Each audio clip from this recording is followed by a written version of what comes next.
Joining me now is New Hampshire Democratic Senator Maggie Hassan. Senator Hassan, welcome to Meet the Press. Thank you for being here. Thanks so much for being here to the whole team.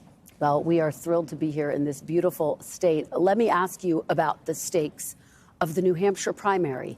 If Trump wins on Tuesday night, is the primary effectively over? Will the general election have begun in your eyes? Well, what we're seeing on the ground in New Hampshire right now is the passion and commitment to democracy that is one of the hallmarks of our state. So even though the DNC made a terrible decision, we see strong energy for a write-in Joe Biden campaign because Joe Biden has done what independents, voters in New Hampshire have asked, which is worked across the aisle to deliver important bipartisan results for the people of our country. I want to delve into the Democratic happenings in just a moment. Yeah. But to this point about what you're watching for on the Republican side, if Trump wins, from the perspective of Democrats, is this primary over? Or are you officially then running against Trump in a general election? Look, Trump is very likely to win the nomination from everything we're seeing, but I think people need to be really clear here, regardless of which Republican wins the nomination, whether it is Haley or DeSantis or Trump.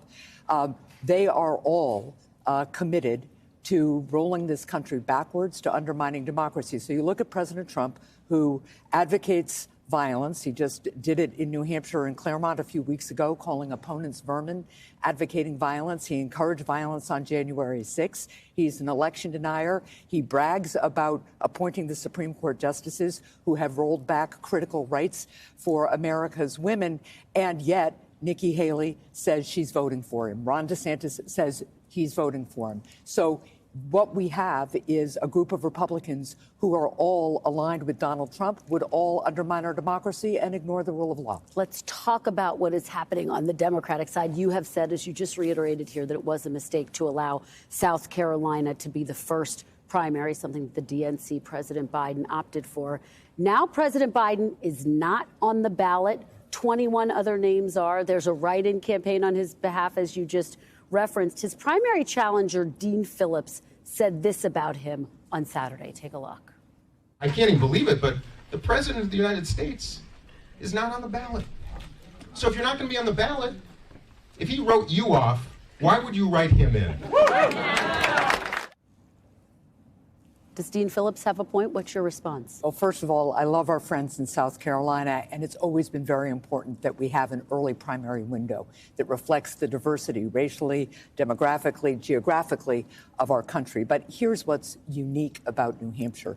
We have a governing system, largest state legislature in the country, highly citizen-driven, citizen-led, volunteer governance. And that is why we passed a law that said we would go first, because we were the first state to actually have citizens directly choose their presidential nominees back in 1952. So all of that is why we offer something unique, our capacity to vet candidates and to give them a wide range of experiences in a small state. It's an equalizer. Now, to the point that Dean Phillips is making, well, President Biden, what you're seeing is huge energy for a write-in campaign for President Biden, even though he made the misguided decision, because we know what's at stake. We know that another Trump presidency undermines the rule of law and our democracy and rolls back rights. And we know what President Biden's record is. We've had bipartisan accomplishments, whether it's getting veterans the critical health care they need, whether it's the infrastructure law, or whether it's making sure we're investing in American manufacturing and keeping our country safe. So at the end of the day, that's what the choice is, and that's what New Hampshire Democrats know, and that's why we're seeing really good energy on the ground for a write-in campaign. You know, Dean Phillips is also calling President Biden a threat to democracy because of his age, noting that he's struggling against Trump in the polls. Do you think that President Biden is the strongest and best candidate to take on former President Trump if he is the nominee? Look, what I would say to anybody who, like Dean Phillips, is this is what the stakes are in this election. Another Trump presidency will undermine our democracy. He is telling us that he doesn't believe in the rule of law. He believes he's above the rule of law. He is telling us that he would continue to erode individual rights. And meanwhile, Joe Biden has a record of accomplishment. Is he the strongest candidate, though, to take on Trump if he's the nominee? Look, we will be talking about his record. I We have more work to do, to be sure. Things are too expensive, That's not especially a yes, housing Senator, and respectfully. healthcare. Do you think President Biden? I think President Biden has the strongest record to run on that we've seen in a very long time in this country. I think there is a lot of anxiety in this country about prices. That's why we need to continue the work that we've done. But in addition to doing the bipartisan work, President Biden and Democrats have stood up to Big Pharma, for instance, to lower prescription drug prices. We are investing in clean energy and helping granite staters lower their energy costs.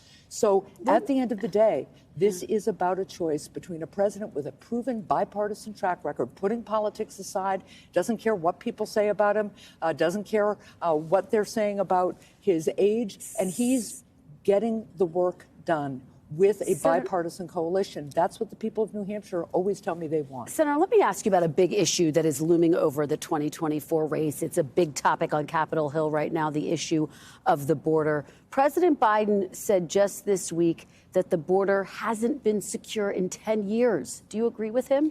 The border is in crisis, and Is it secure? I have long been saying we need to improve security. It's not where it needs to be. So it's not secure. It's not as secure as it needs to be sure. Given that, should President Biden strike a deal with Republicans, even if it means giving up some of what Democrats want on issues of asylum and parole? We have been urging our Republican colleagues now for the last couple of months, and before that for a long time, to come to the table and strike a bipartisan deal on the border and immigration. The Biden administration, along with Senate Democrats and House Democrats back in the last Congress, actually increased our investment in border security. We need them to come to the table and compromise and get this done. And just finally, is President Biden going to win the write-in campaign?